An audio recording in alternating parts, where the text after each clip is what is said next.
සාදු සාදු සාදු නමස්කාර වේවා බුදුරුවනට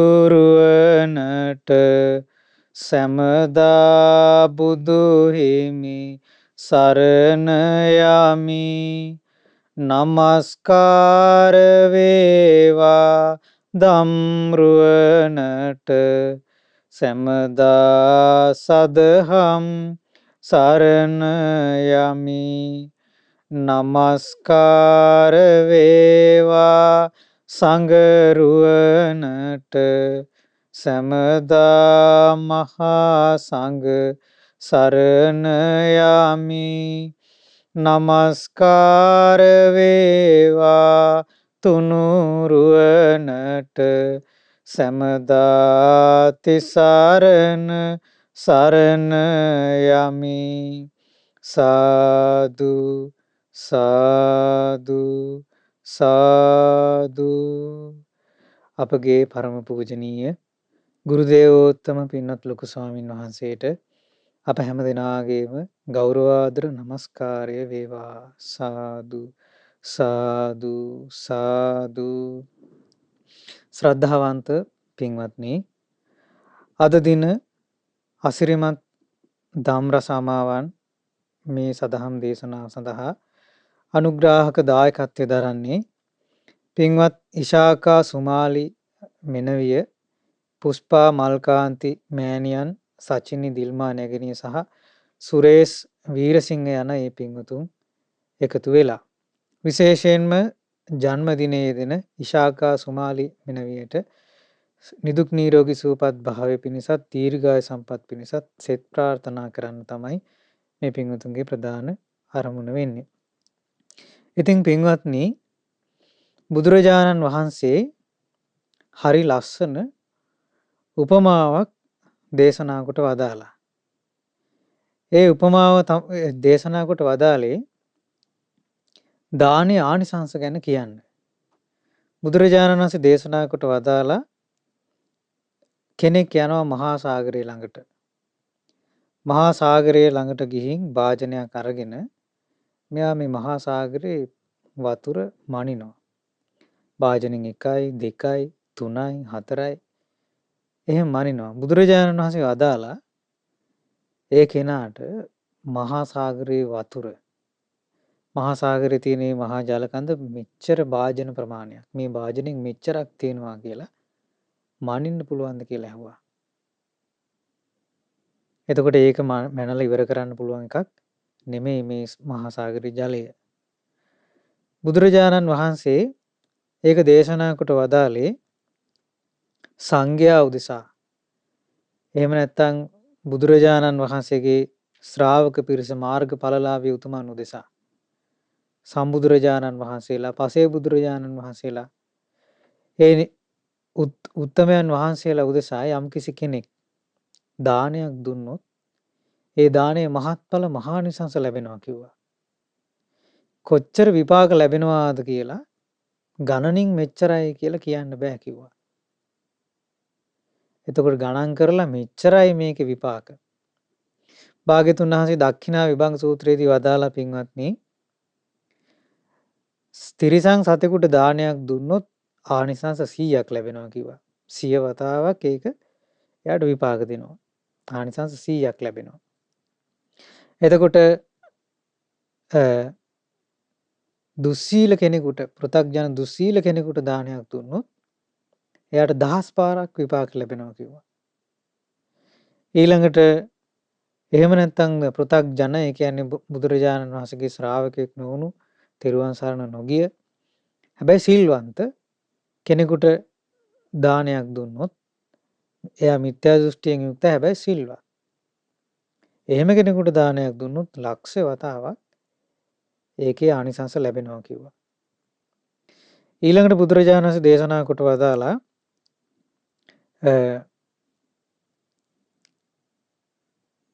කාමයන්හි කාමයන්ගේ විතරාගී කෙනෙකුට ඔය ඉරිෂිවරු වගේ සමාධිය උපදවාගෙන කාමයන් අනුභව කරන්නේ නැතුව එහෙම කාමයන්හි විතරාගී වෙන්න කෙනෙකුට කෙනෙක් දානයක් දුන්නොත් ඒක කෝටි ලක්ෂ වාරයක් විපාක ලැබෙනවා කිව්වා.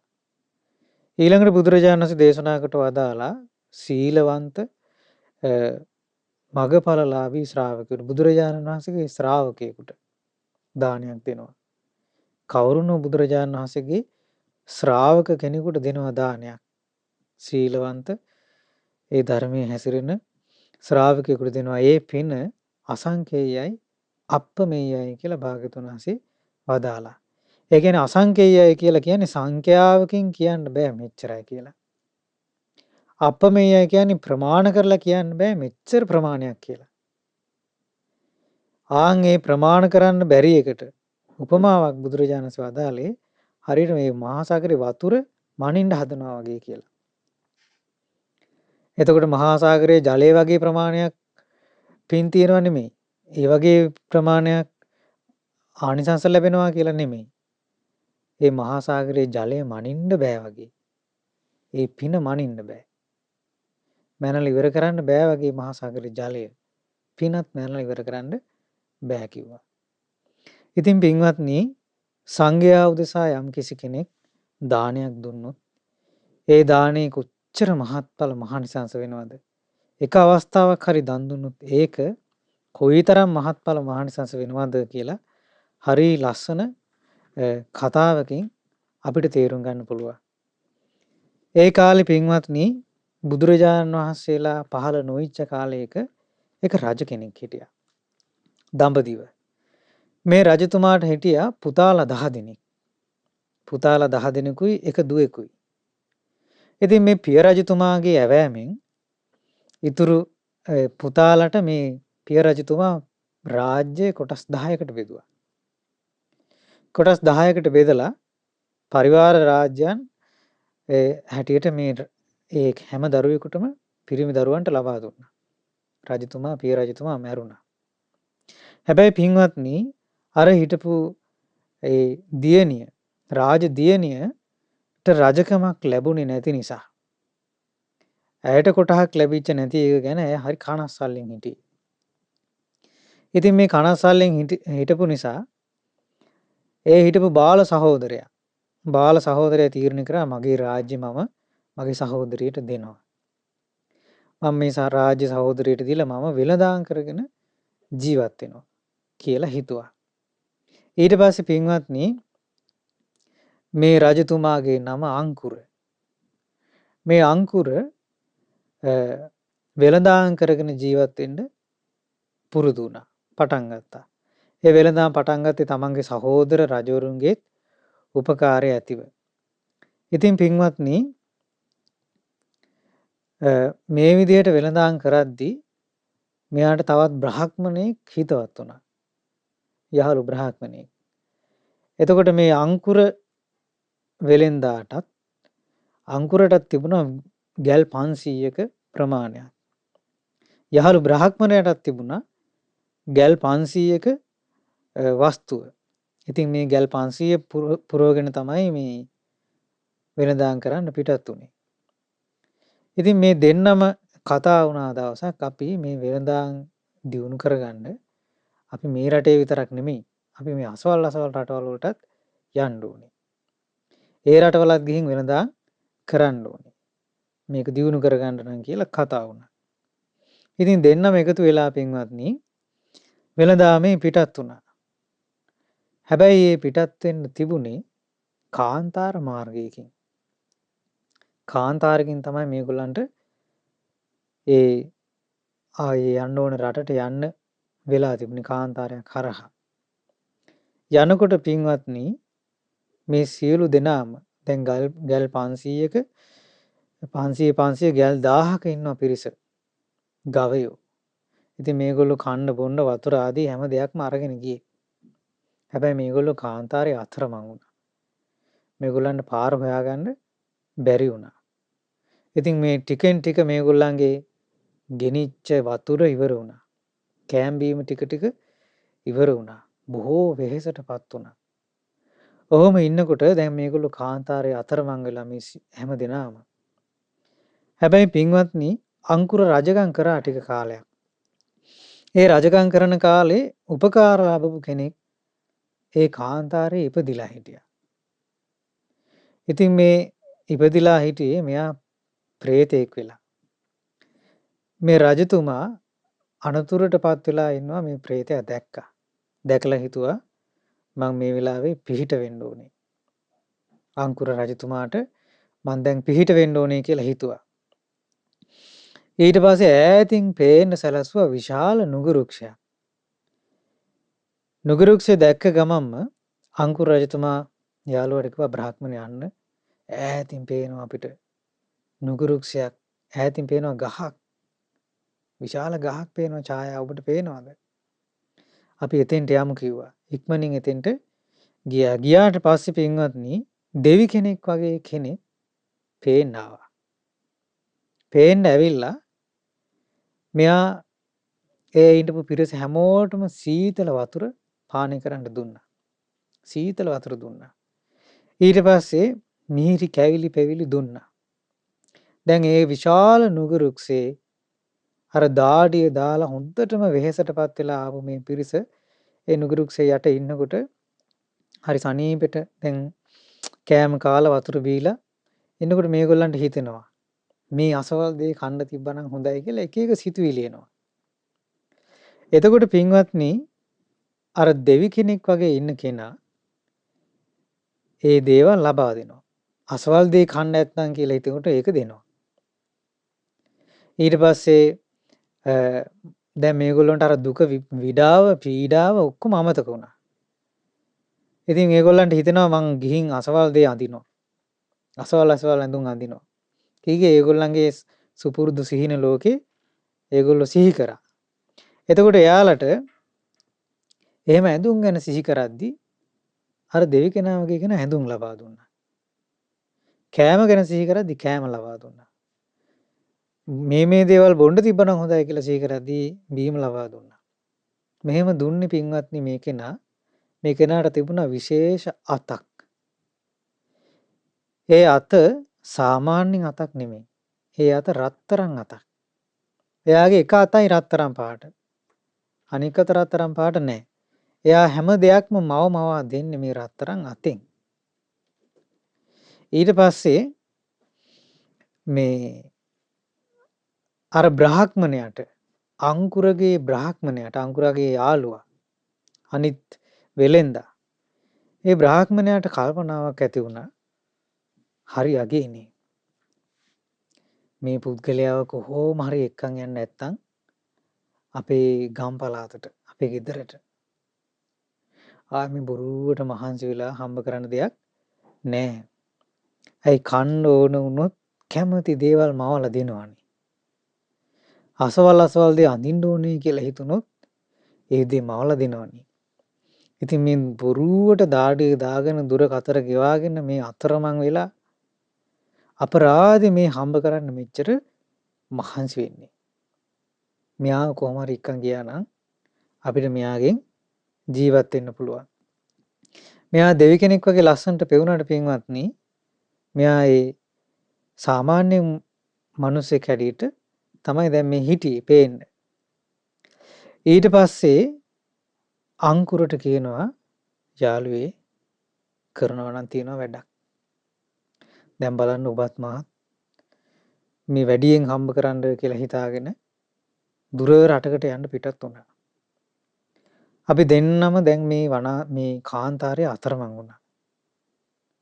බලන්නකෝ මේ ඉන්න මිනිස්සයා. මේ විශාල නුගරුක්ෂයක් ළඟ මේ මෙතන තනියෙන් මේ ඉන්නේ. හැබැයි මෙයා අපි මෙතන ඉන්න හැමෝම කැමති දේවල්, කන්න බොන්න කැමති දේවල්, අඳින්න කැමති දේවල් හැමදේම මවා දෙනවා. ඉතින් හරි ලේසි අපිට මේ හම්බ කරන්න මහන්සි ගන්න දෙයක් නැහැ.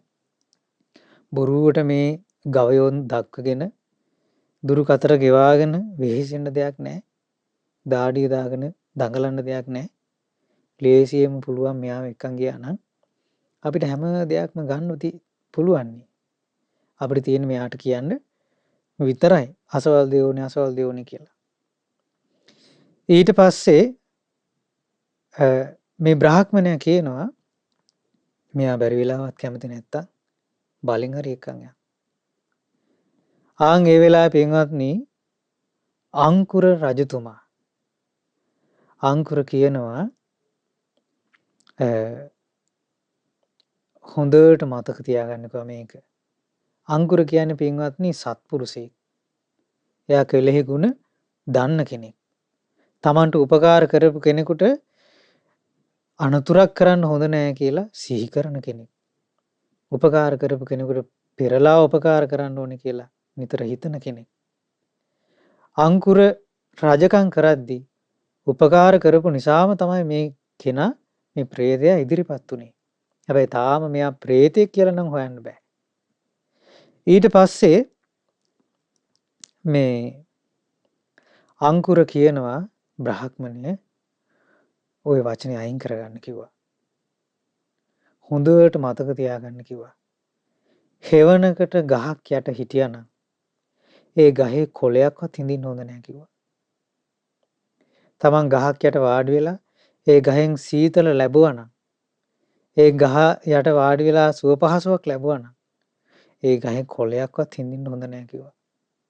ඊට පස්සේ පින්වත්නි මේ අංකුර අර බ්‍රහ්මණයට කියනවා ඒ වගේම ඔබ හොඳට මතක තියාගන්න. යමෙක් තමාට ද්වේෂ කරන්නේ නැතුව ඉති. ද්වේෂ නොකරන කෙනාට පෙරලා ද්වේෂ කරනවා නම් ඒ කෙනා බොහෝ පව් කර ගන්නවා කිව්වා. තමන්ට කවුරුවත් ද්වේෂ කරන්නේ නැතුව ඉද්දි වෛර කරන්නේ නැතුව ඉද්දි තමන් වෛර කරනවා නම් එයාලට එයා ගොඩාක් පව් කර ගන්නවා කිව්වා. ඒ පව තමන් කරා එන්නේ හරියට උඩ සුළඟට දාපු දූවිලක් වගේ කිව්වා. එතකොට බලන්න පින්වත්නි ඒක උපමාවක්.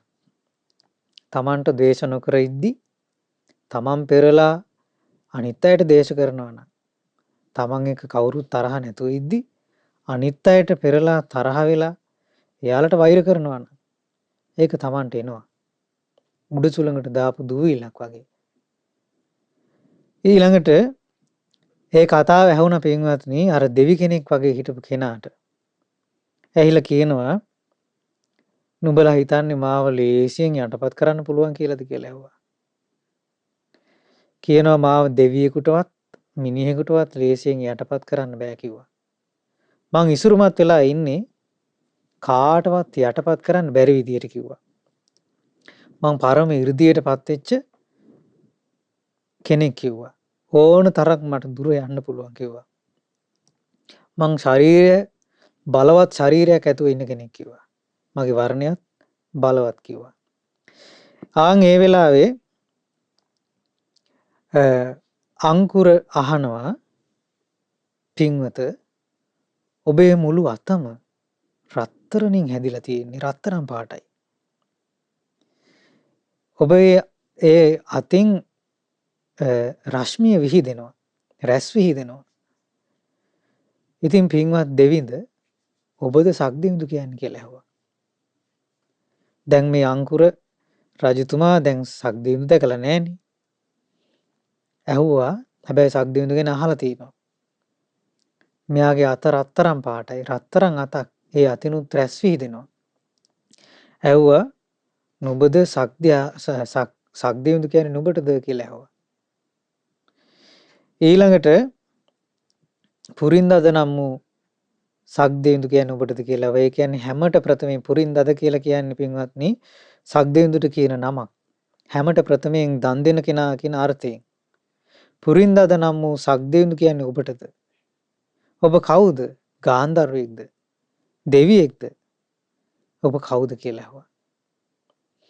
ඊට පස්සේ කියනවා රජතුමනි මම ප්‍රසිද්ධ දෙවියෙක් නෙමෙයි කිව්වා. මං පුරින්දද නම් වූ සක්දිවිඳු කියන්නේත් මට නෙමෙයි කිව්වා. මං ගාන්ධර්වයෙකුත් නෙමෙයි කිව්වා. ඔබගේ නගරේ බෙහෙරුව කියන නගරේ ඉඳලා මෙහි උපන්න ප්‍රේතෙක් හැටියට මම දැනගන්න කිව්වා. ඒ කියන්නේ පින්වත්නි අංකුර රජතුමා රජගම් කළේ බෙහෙරුව කියන නගරේ. ඒ නගරේ ඉඳලා මෙහි උපන්න ප්‍රේතෙක් හැටියට මම දැනගන්න කිව්වා. ඊට පස්සේ අංකුර රජතුමා අහනවා ඉස්සර ඔබ මේ බෙහෙරුව කියන නගරේදී මොන වගේ සීලයක්ද රැක්කේ? මොන වගේ ගුණධර්මයක්ද දියුණු කළේ? මොන වගේ උතුම් ජීවිතයක් නිසාද මෙච්චර බලවත් කෙනෙක් වුනේ කියලා ඇහුවා. ඊට පස්සේ කියනවා රජතුමනි මං ඔය බෙහෙරුව කියන නගරේ ඇඳුම් මහන කෙනෙක් හැටියට හිටියේ. මගේ රස්සාව ඇඳුම් මහන එක. මට තිබුණා පාරේ යන එක කඩයක්. මං එතෙන්ට වෙලා තමයි ඇඳුම් මැහුවේ. මං හරි දුප්පත් කෙනෙක්. මහා ලොකු ධනයක් මට තිබුණේ නැහැ. ඉතින් මට දන් දෙන්න කියලා දානෙකට යමක් දෙන්න කියලා තිබ්බේ නැහැ. මං අමාරුවෙන් එදිනදා ජීවිතේ ගැට ගහගත්තු කෙනෙක්. මට මහා ධනස්කන්ධයක් තිබ්බ කෙනෙක් නෙමෙයි කිව්වා. ඉතින් මට ගොඩාක් එහෙම මේ සීලයක් පුරුදු කරන්න ලැබුණෙත් නැහැ කිව්වා. හැබැයි රජතුමනි මං කරපු එක පිනක් නිසා කිව්වා මට මේ තරම් ආනුභාව සම්පන්නකමක් ලැබුණේ. මේ තරම් මේ කැමැති සැප සම්පත් ලබන්න පුළුවන් හැකියාවක් මට ලැබුණේ මං කරපු එක පිනක් නිසා කිව්වා. කියනවා මං හිටපු ගේ ළඟ අසහ්‍ය කියලා සිටුවරයෙක් හිටියා. ශ්‍රද්ධාවන්ත දානපති සිටුවරයෙක්. ඒ අසහ්‍ය සිටුවරයා නිතරම පින් රැස් කළා. පවට ලැජ්ජාවෙන් සිල්වත් හිටියා. ඉතින් ඒ අසහ්‍ය සිටුවරයා හරි ප්‍රසිද්ධයි. මෙයා ගොඩාක් දන් දෙන කෙනෙක් කියලා. දානපතියෙක් කියලා. ඉතින් ඒ නිසාම රජතුමනි ගොඩාක් දුර ඉඳලා නොඑක් සම්මාදන් ඉල්ලගෙන සිඟමන් ඉල්ලගෙන නොඑක් පිරිස මේ අසහ්‍ය සිටුවරයාගේ මාලිගාවට එනවා. එනකොට මේ දුර බැහැර ඉඳන් එන අය අසහ්‍ය සිටුවරයා කියලා කෙනෙක් මෙහෙ ඉන්නවා කියලා දැනගෙන විතරයි එන්නේ. ගේ කොහෙද තියෙන කියලා දන්නේ නැහැ යාලා. ඉතින් රජතුමනි මගේ කඩේට ඇවිල්ලා ඒගොල්ලෝ අහනවා පින්වත ඔබට යහපතක් වේවා. අපි මෙහෙම කෙනෙක් ඉන්නවා කියලා ආරංචියට මේ ආවේ. ඉතින් ඒ කොහේ හරි අපිට දම්පැන් ලබා ගන්න තැනක් මේ තියෙනවාද? එතකොට රජතුමනි මම මගේ දකුණු අත දිගු කළා. ඔතනින් ඔහොම යන්න. ඔහොම ඉස්සරහට ගිහපුවාම අසවල් තැන තියෙන අසවල් විශාල ගේ මාලිගාව තමයි අසහ්‍ය කියන සිටුවරයාගේ මාලිගාව. එතෙන්ට ගියොත් ඔයගොල්ලෝ කැමති දේවල් එතනින් ලබා ගන්න පුළුවන් මහා දානපති සිටුවරයෙක් කිව්වා. බොහෝම සතුටින් දිශාව පෙන්වුවා. ඊට පස්සේ රජතුමාට කියනවා රජතුමනි මගේ මේ අත් දෙකෙන් මටම කියලා දානයක් දෙන්න බැරි වුණා. මං සීලයක් රැක්කෙත් නැහැ. හැබැයි මම මනුස්ස ලෝකෙ ඉද්දි එක පිනක් කරගෙන මට ඒ ගැන ලොකු වැටහීමක් තිබුණෙත් නැහැ. හැබැයි රජතුමනි මම මේ සියලු සැප සම්පත් ලබන්නේ ඒ පින කිව්වා. පින නිසා කිව්වා. බලන්න පින්වත්නි එතකොට මේ ප්‍රේතෙක් සැපලම් සම්පත් ලබන ප්‍රේතෙක් හැටියට මෙයා ඉපදුනේ මොකක් වෙලාද? මෙයාට කන්න බොන්න තියෙනවා මේ ප්‍රේතයාට. මෙයා කාන්තාරක ඉපදිලා දුක් විඳට මෙයාට කන්න බොන්න තියෙනවා. ඉතින් මේ ප්‍රේතයාට තියෙනවා එක අතක්. ඒ අත රත්තරන් පාටයි. ඒ අතින් තමයි කැමති සැප සම්පත් ලබන්න පුළුවන් වෙන්නේ. ඒ අතින් තමයි මේ කෑම් බීම ආදී දේවල් මවන්න පුළුවන් වෙන්නේ. පින්වත්නි මේ අත තමයි රත්තරන් අත. රත්තරන් පාට අත. ඒ අතින් තමයි රැස් විහිදෙන්නේ. රජතුමාට කියනවා රජතුමනි මේ තරම් මහානුභාව සම්පන්නකමක් මට ලැබුණේ. 이르දි බල සම්පන්නකමක් මට ලැබුණේ. කැමති දේවල් මවන්න පුළුවන් අතක් මට ලැබුණේ. මං ඔය කරපු පින කිව්වා. මං කාටවත් ඊට පස්සේ රජතුමා කියනවා ඉතින් ඔබ කාටවත් දුන්නේ නැහැ නේද? දානි දෙන්න නැතුව ඔබ කරේ දිසා පෙන්නපෙක විතරයිනේ. ඊට පස්සේ කියනවා දිසාව පෙන්නපෙකින් තමයි කියනවා මට මේ තරම් සැප සම්පත් ලැබුණේ. රජතුමා කල්පනා කළා පහන් සිතින් යුතුව හිත පහදවාගෙන දානේ අනුමෝදන් වෙලා දිසාව පෙන්නලා මේ තරම් ආනුභාව සම්පන්නකමක් ලැබුණා නම් හැමදාම දන් දෙන අයට අත් දෙකෙන්ම දන් දෙන අයට කොයි තරම් විපාක ලැබෙයිද කියලා හිතුණා. ඊට පස්සේ අංකුර රජතුමා අදිෂ්ඨානයක් ඇති කරගත්තා. එයාගේ මුළු හිතටම කාවැදුණා. මම මේ කාන්තාරයෙන් ඈතර වෙච්ච ගමන් දන් වැටක් හදනවා. හැමදාම මං දන් දෙනවා. මේ දන් දෙන කෙනෙක් ගැන පෙන්නලා මෙහෙම සැප සම්පත් ලබනවා නම් මේ වගේ 이르දි බල සම්පන්නකමක් ලැබුවා නම් එතකොට මෙයා දැන් සිල් රකින්න බැරි වෙච්ච නිසා දැන් එයා പ്രേත ලෝකෙ ඉපදුනා. කාන්තාරයක ඉපදුනා. එයාට දුක් යම් යම් අවස්ථාවල බොහෝ දුක් ලැබෙන්න පීඩා විඳින අවස්ථා ලැබෙනවා. හැබැයි පින්වත්නි යාට කෑම බීම වලින් අඩුවක් නැහැ.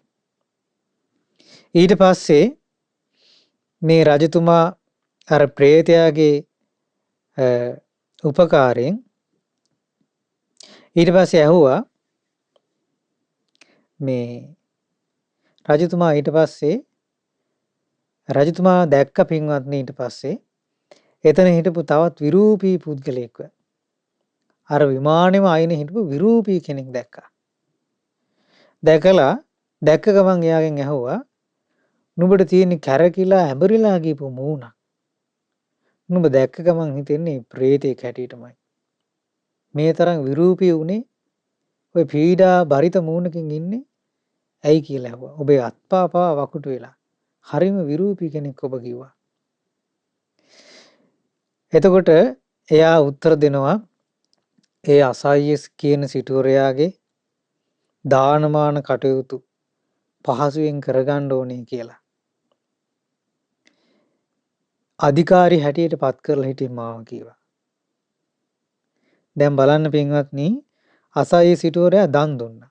හැමදාම දන් දුන්නා. මහා දන් දුන්නා. ඒ දානමාන කටයුතු සංවිධානය කරපු කෙනෙක් හිටියා.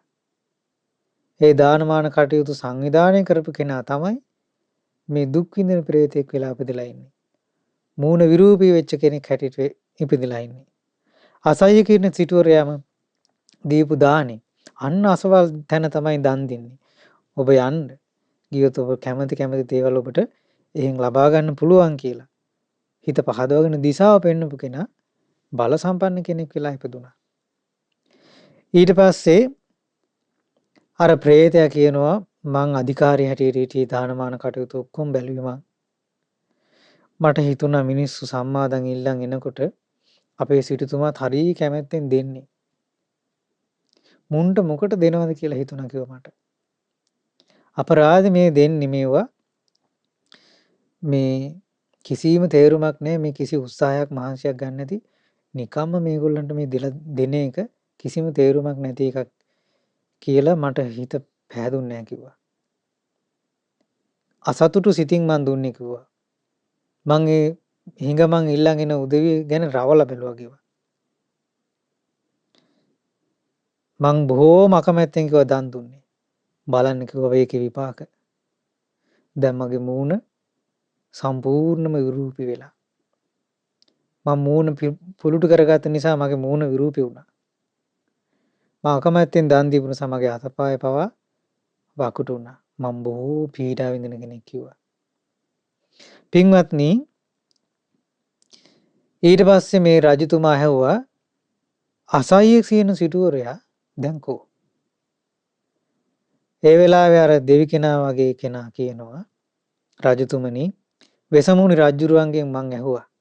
වෙසමුණි දිව්‍ය රජුරුවන්ගෙන් මට අහන්න ලැබුණ ඔය අසාවිය කියන සිටුවරයා සක්දෙවිඳුන්ගේ ලෝකෙට ගියා කියලා. තව්තිසා දෙව්ලොව උපන්නා කියලා මට අහන්න ලැබුණා කිව්වා. ඊට පස්සේ පින්වත්නි මේ අංකුර රජතුමා හොඳට තේරුම් ගත්ත මේකෙන් දානි ගැන. දන් දෙන්න කලින් දිශාව පෙන්නලා මෙහෙම විපාක ලැබුණා නම් ඒ දන් ඇත්තටම දෙන කෙනාට කොයි විදියට විපාක ලැබෙයිද? හැමදාම දන් දුන්නොත් කොහොම විපාක ලැබෙයිද? කියලා මෙයාට බොහෝම සතුටක් දානෙ ගැන ඇති වුණා. ඊළඟට දාන් දීමේදී හිත පහදව ගන්න ඕනේ කොහොමද? අර අසාය සිටුවරයාගේ දානේ අකමැත්තෙන් කරපු කෙනාට ලැබිච්ච විපාක දැකලා තේරුම් ගත්තා කොහොමද හිත පහදව ගන්න ඕනේ. පුරුදු කරගන්න නැතුව සිතේ සතුටින් දන් දෙන්න ඕනේ කියලා එයා හොඳ අදිෂ්ඨානයක් ඇති කරගත්තා. ඊට පස්සේ පින්වත්නි මෙයා හිතුවා කාන්තාරයෙන් ඈතර වෙච්ච ගමන්ම මම පිළිහිටවනවා දන් වැටක්. දන් වැටක් හදලා මං කෑම පීම රෙදිපිලි යාන වාහන ගෙවල් දොරවල් හැම දෙයක්ම දන් දෙනවා. මට පුළුවන් හැම දෙයක්ම මං දෙනවා කිව්වා. කියලා මෙයා අදිෂ්ඨාන කරගත්තා. ඊට පස්සේ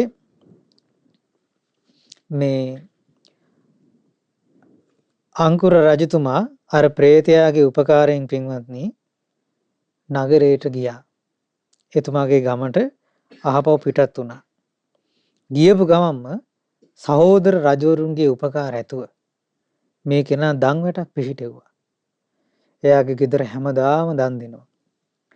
ඒ දානෙට දර පලන්න 60000ක පිරිසක් පුරුෂයෝ ඉන්නවා. දානෙට දර පලන්න විතරක් 60000ක් පිරිසක් ඉන්නවා.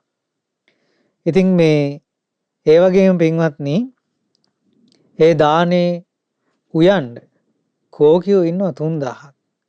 මේ හැමෝම මිනිකොඩොල් ආභරණ වලින් සැරසිලා ඉන්නේ. ඒ කියන්නේ මුතු ඒ රත්තරන් මාල ඊළඟට මණික් ආදී වලින් ආයිත්තන් වලින් සැරසිලා ඉන්නේ මේ සියලු දෙනා.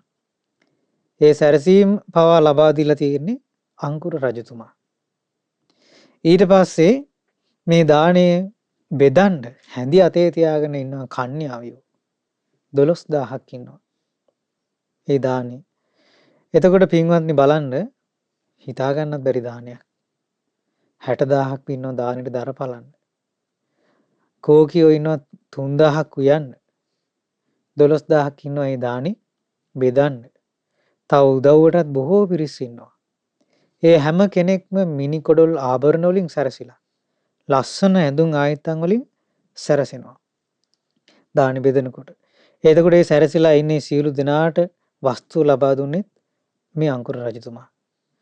ඉතින් අංකුර රජතුමා මේ ওই විදිහේ දානයක් අවුරුදු 1000 ගාණක් දුන්නා. අවුරුදු 12000ක් පුරාවට මේ දානි දුන්නා. පින්වත්නි ඊට පස්සේ දවසක් කෙනෙක් කොහොම දන් දෙදී ඉන්නකොට දැන් මෙයා බොහොම ශ්‍රද්ධාවෙන් හිතා ගන්න බැරි විදියට පුදුම ආසාවකින් දන් දෙන්නේ. කෙනෙක් ඇවිල්ලා ඇහුවා සක්දේවිඳු ඔබෙන් වරයක් ඉල්ලුවොත් ඔබ මොන වගේ වරයක්ද ඉල්ලන්නේ කියලා ඇහුවා. ඊට පස්සේ කියනවා අංකුර රජතුමා සින්දක මිනිස්සු කතා වුණාට මං ගැන මං සනීපෙට නිදා ගන්න කෙනෙක් කියලා මට සිංගමන් ඉල්ලන් එන උදවිය අඩු වෙච්ච දවසට සම්මාදන් ඉල්ලගෙන වෙන උදවිය නැති වෙච්ච දවසට මට නිින්ද යන්නේ නැහැ කිව්වා. හරියට මට නිින්ද යන්නේ නැහැ කිව්වා. එතකොට බලන්න පින්වත්නි දානෙට එච්චර ඇලිලා දන් දුන්න කෙනෙක් අංකුර රජතුමා. එතකොට එයාට දන් දෙන්න කෙනෙක් නැත්තම් තමන්ගේ වස්තුව දන් දෙන්න කෙනෙක් නැත්තම් එදාට නිින්ද යන්නේ නැහැ. ඊට පස්සේ සක්දේවිඳු ඔබෙන් වරයක් ඉල්ලුවොත් මොන වගේ වරයක්ද ඉල්ලන්නේ කියලා ඇහුවා. මං ඉල්ලන්නේ මෙච්චරයි කිව්වා. මං දන් දෙනකොට මගේ වස්තුව කවදාවත් ඉවර වෙන්න එපා. එන හැමෝටම මට දෙන්න යමක් තිබේවා. ওই විදිහ වරයක් ඉල්ලනවා කිව්වා මං. ඒ වගේම මම දන් දුන්නට පස්සේ මගේ හිත කවදාවත් පසුතැවෙන්න නම් එපා. ඊළඟට දන් දෙනකොට මගේ හිත ප්‍රසන්න වේවා, පැහැදේවා. පැහැදීම කවදාවත් නැති වෙන්න එපා. ওই විදිහේ වරයක් තමයි මම කිව්වා මං ඉල්ලන්නේ. ඊළඟට පින්වත්නි ওই විදිහට අංකුර රජතුමා දානි දුන්නා. ගඟක් ගලන්නා වගේ දානි දුන්නා. දානි දීලා මේ අංකුර රජතුමා ඒ ආයුෂ ඉවරනාට පස්සේ මැරිලා ගිහින් දෙවියන් අතරේ ඉපදුනා. තව්තිසා දෙවියන් අතරේ ඉපදුනා. පින්වත්නි මේ සිදුවීම සිදුවුනේ බුදුරජාණන් වහන්සේ පහළ වෙන්න කලින්. බොහෝ කාලයකට කලින්. අපගේ ශාස්ත්‍ර බුදුරජාණන් වහන්සේ ඔබ දන්නවා මාතෘ දිව්‍ය පුත්‍රයා මහා මායා දේවිය කලුරිය කළාට පස්සේ තුසිත දෙවියන් අතර ඉපදුනා මාතෘ දිව්‍ය පුත්‍රයා නමින්. ඒ මාතෘ දිව්‍ය පුත්‍රයාට දහම් දෙසීම පිණිස භාග්‍යතුන් වහන්සේ වැඩම කළේ තව්තිසා දිව්‍ය ලෝකෙට. පාණ්ඩු කම්බල කියන සෛලාසනේ වැඩ හිටියා. ඒ වැඩ ඉන්නකොට බුදුරජාණන් වහන්සේගෙන් බණ අහන්න කියලා දෙව්වරු එදා රැස් වුණා. බොහෝම සතුටින්. ඒ දෙව්වරු රැස් වෙනකොට ඉස්සල්ලාම වුණ අංකුරු දිව්‍ය පුත්‍රයා ඇවිල්ලා භාග්‍යතුන් වහන්සේගේ වම් පැත්තෙන් වාඩි වුණා. ඊළඟට පින්වත්නි ඉන්දක කියලා දිව්‍ය පුත්‍රයෙක් ඇවිත් භාග්‍යතුන් වහන්සේගේ දකුණු පැත්තෙන් වාඩි වුණා. ඒ ඉන්දක දිව්‍ය පුත්‍රයා දෙවියන් අතරට ආවේ භාග්‍යතුන් වහන්සේ පහළ වෙච්ච කාලේ රැස් කරගත්තු පිනක් නිසා. ඒ කියන්නේ පින්වත්නි බුදුරජාණන් වහන්සේගේ මහා ශ්‍රාවකින් වහන්සේ නමක් වූ අනුරුද්ධ මහරහතන් වහන්සේ දවසක් පින්නපාත වඩිනකොට මේ තරුණයාට හිත පැහැදුනා. ඒ තරුණයාගේ නම ඉන්දක. ඒ තරුණයා ඉක්මනින් ගෙදරට දුවලා ගිහින් බත් හැලිය අරන් ඇවිල්ලා බත් හැන්දක් පාත්‍රයට බෙදුවා. එක පිනයි කරගත්තේ. බත් හැන්දක් පූජා කළා එච්චරමයි. ඒ තරුණයා නොබෝ කලකින් මැරිලා තවුතිසා දෙවියන් අතර ඉපදුනා. එයා තමයි ඉන්දක දිව්‍ය පුත්‍රයා කියලා කියන්නේ. දැන් අංකුර දිව්‍ය පුත්‍රයා ඉන්නවා වම් පැත්තේ. ඉන්දක දිව්‍ය පුත්‍රයා ඉන්නවා දකුණු පැත්තේ. දැන් මහේසාක්‍ය දෙවරු රැස් වෙන්න පින්වත්නි අර අංකුර දිව්‍ය පුත්‍රයාට ඉන්න බැරුව ගියා. මහේසාක්‍ය දෙවරු රැස් වෙනකොට මෙයා ටික ටික පස්සට යන්න උනා. අන්තිමට මෙයා නැවතුනේ යොදුන් 12ක් ඈතින්. යොදුන් 12ක් ඈතින් භාග්‍යතුන් වහන්සේට යොදුන් 12ක් ඈතින් තමයි මේ අංකුර දිව්‍ය පුත්‍රයා නැවතුනේ. බුදුරජාණන් වහන්සේ මේ වෙනස දැක්කා. භාග්‍යතුන් වහන්සේ දැක්කා ඉස්සරලාම ඉඳගත්ත මේ ඉන්දක දිව්‍ය පුත්‍රයා අංකුර දිව්‍ය පුත්‍රයාගෙත් රැස් කරන ලද පිනේ වෙනස. දැකලා දක්ෂිනාර්ග උතුමන්ගේ ගුණ මතු කරමින් බුදුරජාණන් වහන්සේ ගාථාවන් වදාලා. පින්වත්නි ඔබට බුදුරජාණන් වහන්සේ වදාළ උපමාවක් කලින්ම අහන්න ලැබුණා. සංඝයා විශේෂයි දන් දුන්නොත් මාර්ගඵලලාභී ශ්‍රාවක පිරිස කෙරෙහි හිත පහදවගෙන දන් දුන්නොත් ඒ දානේ මහත්ඵලයි මහානිසංසයි. කොච්චර මහත්ඵලයි මහානිසංසයිද කියන්නේ ඒ දානේ විපාක පින මෙපමණයි කියලා මනින්න බෑ. මහා සාගරයේ තියෙන වතුර මෙච්චර ප්‍රමාණයක් තියෙනවා කියලා භාජනයකින් මනින්න බෑ වගේ. මැනලා ඉවර කරන්න බෑ වගේ. පිනත් ප්‍රමාණය මෙච්චරයි කියලා මැනලා ඉවර කරන්න බෑ. අසංඛේයයි. සංඛ්‍යාවකින් කියන්නත් බෑ. අප්‍රමේයයි. ප්‍රමාණකින් කියන්නත් බෑ. ඊළඟට බුදුරජාණන් වහන්සේ දක්ෂිනාර්ග උතුමන්ගේ දන්පැන් පුදන්න සුදුසු උතුමන්ගේ ගුණ මතු කරමින් ගාථාවන් වදාලා. භාග්‍යවතුන් වහන්සේ ඉස්සල්ලාම මේ අංකුරට කතා කළා. මහා දානං කයා දින්නම් අංකුරං දීග මන්තරේ. පින්වත් අංකුර ඔබ මේ සසරේ ගෙවාගෙන ආපු සසරේ බොහෝ දන් දීපු කෙනෙක් නේ. අති দূරේ නිසින්නෝසි දුර ඈත වාඩි වෙන්න එපා.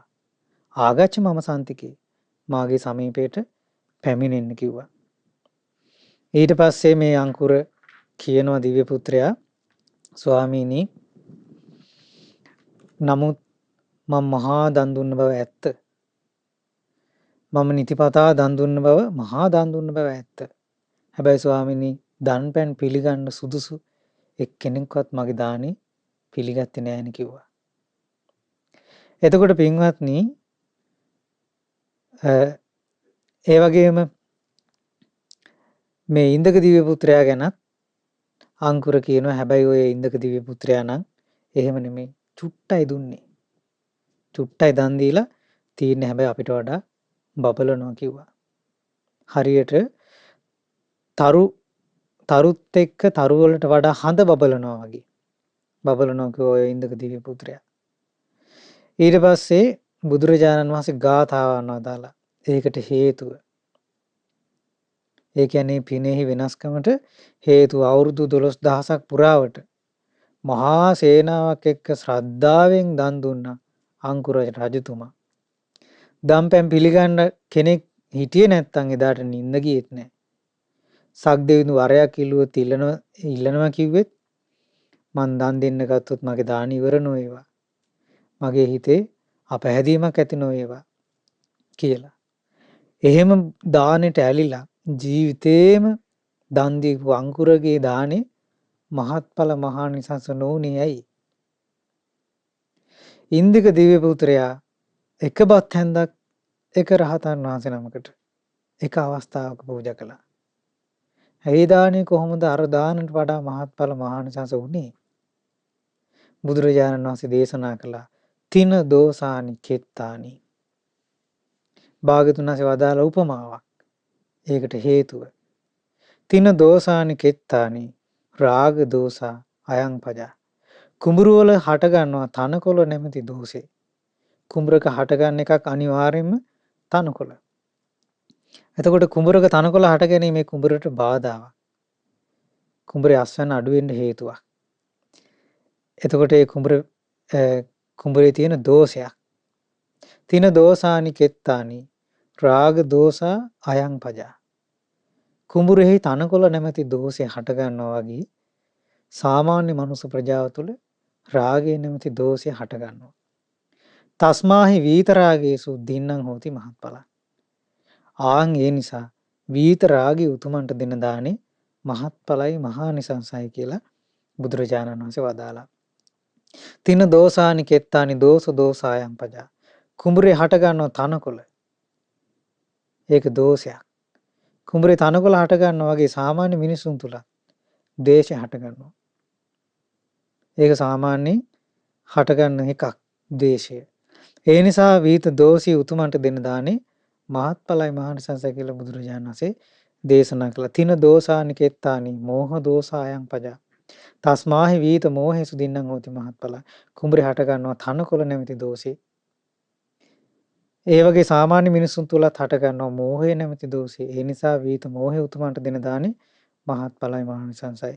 කුඹුරේ හට ගන්නවා ඉච්ඡා දෝසායන් පජා. තින දෝසානි කෙත්තානි ඉච්ඡා දෝසායන් පදා. කුඹුරේ තනකොළ නැමැති දෝෂ හට ගන්නවා වගේ සාමාන්‍ය මනුස්ස ප්‍රජාව තුලත් ලාමක ආශාවන් හට ගන්නවා. ඒ නිසා ලාමක ආශා නැති උතුමන්ට දෙන දාණය මහත්ඵලයි මහානිසංසයි කියලා බුදුරජාණන් වහන්සේ දේශනා කොට වදාලා. එතකොට පින්වත්නි අපිට බොහෝම පැහැදිලි සංඝයා උදෙසා දීපු දානේ මහත්ඵල මහානිසංස වුණේ ඇයි? ශ්‍රාවක සංඝරත්නයේ ගුණයක් තියෙනවා සුපටිපන්නය කියලා. ඒ කියන්නේ රාග ද්වේෂ මෝහ දුරු කරන මගේ හික්මෙන පිරිසක්. ඒ නිසා පින්වත්නි බුදුරජාණන් වහන්සේ දේශනා කොට වදාළේ සංඝයා උදෙසා දන් දෙන්න. සංඝයා කියන වචනේ නම සිහි කරලා දන් දෙන්න. භාග්‍යතුන් වහන්සේ දේශනා කොට වදාලා පින්වත්නි දාන දෙනකොට පුද්ගලයේ කර්මණු කරගෙන දෙන්න එපා කිව්වා.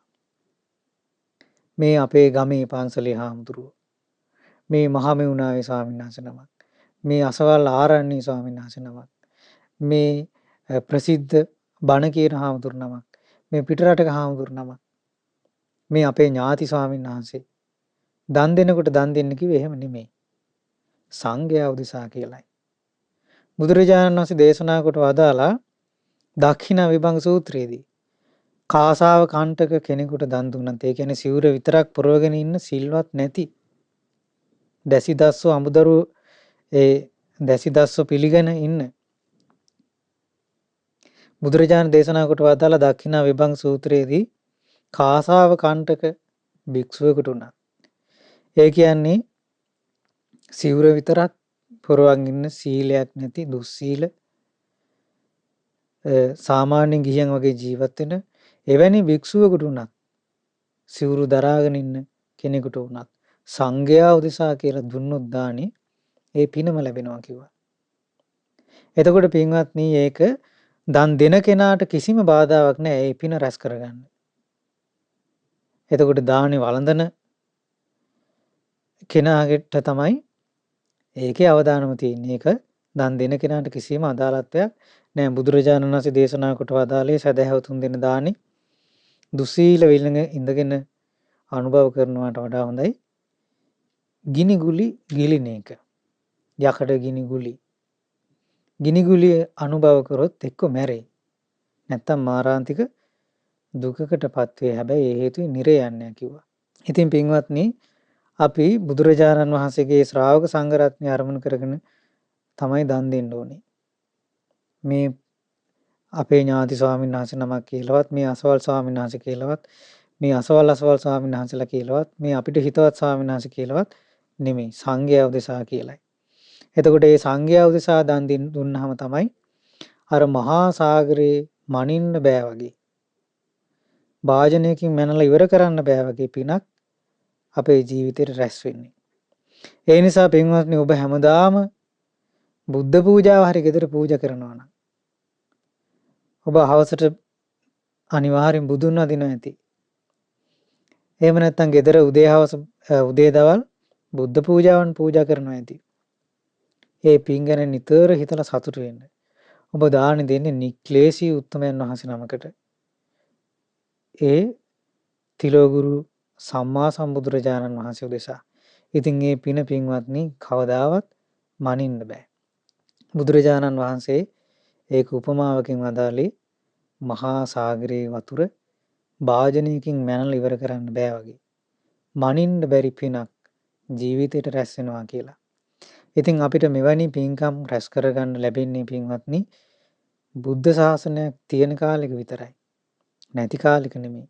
එතකොට මේ වගේ පින ගැන සිහි කර කර පින් කරගන්න ලැබෙන්නේ බුදුරජාණන් වහන්සේ නමක් පහළ වෙච්ච කාලෙක විතරයි. ඒ ධර්මය අහන්න තියෙන කාලෙක විතරයි. ඉතින් ඒ නිසා පින්වත්නි අපේ හැම දිනාටත් බුදුරජාණන් වහන්සේ දේශනා කොට වදාළ ආකාරයට දාන ආදී පින්කම් සිදු කරගන්නටත් සීලාදී ගුණධර්ම දියුණු කරගන්නටත් අපේ හැම දිනාටම වාසනාව ලැබේවා. සාදු සාදු සාදු.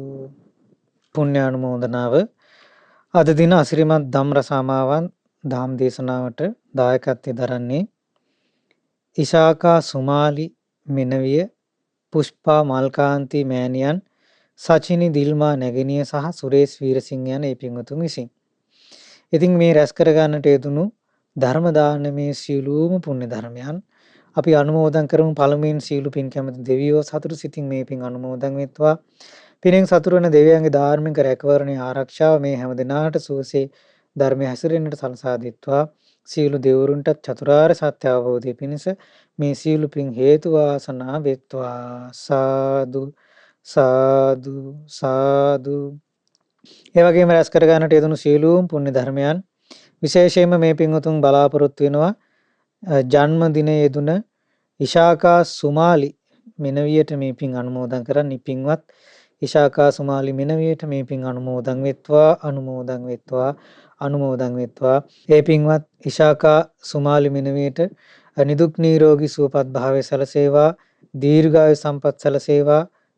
කරන කියන දැහැමි රැකී ආරක්ෂා ආදී කටයුතු අධ්‍යාපන ආදී කටයුතු සුවසේ සාර්ථක කරගන්න ලැබේවා. ඒ වගේම වාසනාවන්ත ජීවිතයක් ගත කරමින් සුවසේම ධර්මයේ හැසිරෙමින් උතුම් චතුරාර්ය සත්‍ය ධර්මය අවබෝධ කර ගැනීම පිණිස මේ සියලුම පුණ්‍ය ධර්මයන් හේතු වාසනා වෙත්වා. සාදු සාදු සාදු. ඒ වගේම රැස් කර ගන්නට යෙදුණු සියලුම පුණ්‍ය ධර්මයන් මේ පින්වතුන් නමින් මිය පරලොව ගිය සූර්යකාන්ති ලක්මාලි සහ නෙවිල් ප්‍රනාන්දු යන ඥාතීන්ට මේ පින් අනුමෝදන් වෙත්වා. ඒ වගේම සුමාලි මෙනවිය, මල්කාන්ති මෑණියන්, සචිනි දිල්මා නැගණිය, සුරේෂ් වීරසිංහ යන මේ පින්වතුන් නමින් මේ ජීවිතයේ තනන් සසර පුරාවටත් මිය ගිය සීල මළගිය ඥාතීන්ට අනුමෝදන් වෙත්වා. උදව් උපකාර කළ සෑම සිළු දෙනා නමින් මිය ගිය පවුල්වල සෑම සිළු දෙනා නමින් මිය ගිය සීල මළගිය ඥාතීන්ට මේ පින් අනුමෝදන් වෙත්වා. එයාගේ පරලෝක ජීවිත සැපවත් වෙත්වා සුවපත් වෙත්වා. සංසාර දුකින් අත් මිදීම පිණිස මේ සීල පින් හේතු වාසනා වෙත්වා. සාදු සාදු සාදු. ඒ වගේම රැස් කර ගන්නට යෙදුණු සීල පුණ්‍ය ධර්මයන් අපට මේ උතුම් ධර්මයේ කියා දුන් අපගේ පරම පූජනීය ගුරු දේවෝත්තම පින්වත් ලොකු ස්වාමීන් වහන්සේට මේ පින් අනුමෝදන් වෙත්වා. පින්වත් ලොකු ස්වාමීන් වහන්සේට නිදුක් නිරෝගී සුවපත් භාවය සැලසේවා. දීර්ඝායු සම්පත් සැලසේවා. සුවසේ උතුම් චතුරාර්ය සත්‍ය අවබෝධ කරන්න මේ සීල පින් හේතු උපකාර වෙත්වා. සාදු සාදු සාදු. ඒ වගේම රැස් කර ගන්නට යෙදුණු සීලූම් පුණ්‍ය ධර්මයන් පින්වත් ඉශාකා සුමාලි මෙනවියටත් පුෂ්පා මල්කාන්ති මෑණියන්, සචිනි දිල්මා නැගණිය, සුරේෂ් වීරසිංහ මහත්මයා යන ඒ අද ධර්ම දානමය පින්කම සිදු කරන ඒ සෑම සිළු දෙනාටත් පවුල්වල සෑම සිළු දෙනාටමත් මේ පින් අනුමෝදන් වෙත්වා. ඥාති හිතයිසීන් සියලු දෙනාට අනුමෝදන් වෙත්වා. උදව් උපකාර කළ සෑම සිළු දෙනාටම අනුමෝදන් වෙත්වා. මේ පින්වතුන් කරන කියන දැහැමි රැකී ආරක්ෂාදී කටයුතු, අධ්‍යාපන කටයුතු, දරුවන්ගේ අධ්‍යාපන කටයුතු සුවසේ සාර්ථක කරගන්න ලැබේවා. ඒව හැම දිනාටම නිදුක් නිරෝගී සුවපත් භාවය සැලසේවා. දීර්ඝායු සම්පත් සැලසේවා. සුවසේම චතුරාර්ය සත්‍ය ධර්මය අවබෝධ කර ගැනීම පිණිස, ඒ වගේම විශේෂයෙන් මේ පින්වතුන් බලාපොරොත්තු වෙන විදිහට නිරන්තරයෙන්ම කල්යාණ මිත්‍ර සම්පත්තිය සැලසීම පිණිස හැම දිනාටම මේ පින හේතු වාසනා වෙත්වා. සාදු සාදු සාදු. ඒ වගේම රැස් කර ගන්නට යෙදුණු සීලූම් පුණ්‍ය ධර්මයන් මහමෙවුනා වාසී සීලූම් පින්වත් ස්වාමින් වහන්සේලාටත්, ලංකා වාසී ලෝකවාසී සීල පින්වත් ස්වාමින් වහන්සේලාටත් මේ පින් අනුමෝදන් වෙත්වා. ඒ සීල පින්වත් ස්වාමින් වහන්සේලාට නිදුක් නිරෝගී සුවපත් භාවය සැලසේවා. ඒ වගේම අනගාരികා මෑණිවරුන්ට, අනගාരിക උපාසක පින්වතුන්ට මේ පින් අනුමෝදන් වෙත්වා. විශේෂයෙන්ම ශ්‍රද්ධා රූපවාහිනියේත්, ලක්විරු ගුවන්විදුලියේත් ඒ සමාජිකාවන් සෑම සිළු දිනාටම මේ පින් අනුමෝදන් වෙත්වා. ඒ වගේම විශේෂයෙන් ශ්‍රද්ධා මාසික ධර්ම දාන සමාජිකාවන්ට මේ පින් අනුමෝදන් වෙත්වා. ඒ වගේම විශේෂයෙන් මේ ශ්‍රද්ධා කාර්ය මණ්ඩලයේත් සෑම සිළු දිනාටම මේ පින් අනුමෝදන් වෙත්වා. ශ්‍රද්ධා මාසික ධර්ම දාන සමාජිකාවන්ට මේ පින් අනුමෝදන් වෙත්වා. ඔබ අප සෑම සිළු දිනාටම කිසි කරදරයකින් තොරව, බාධාකින් තොරව, පීඩාවකින් තොරව සුවසේ උතුම් චතුරාර්ය සත්‍ය අවබෝධ කර ගැනීම පිණිස මේ සීලූම් පුණ්‍ය ධර්මයන් හේතු වාසනා වෙත්වා. සාදු සාදු සාදු. හැම දිනාටම තෙරුවන් සරණයි. නමෝ බුද්ධාය. මෙවැනි වටිනා ධර්ම දේශනා ශ්‍රවණය කිරීමට ශ්‍රද්ධා ඩේලි YouTube චැනලය සබස්ක්‍රයිබ් කරන්න.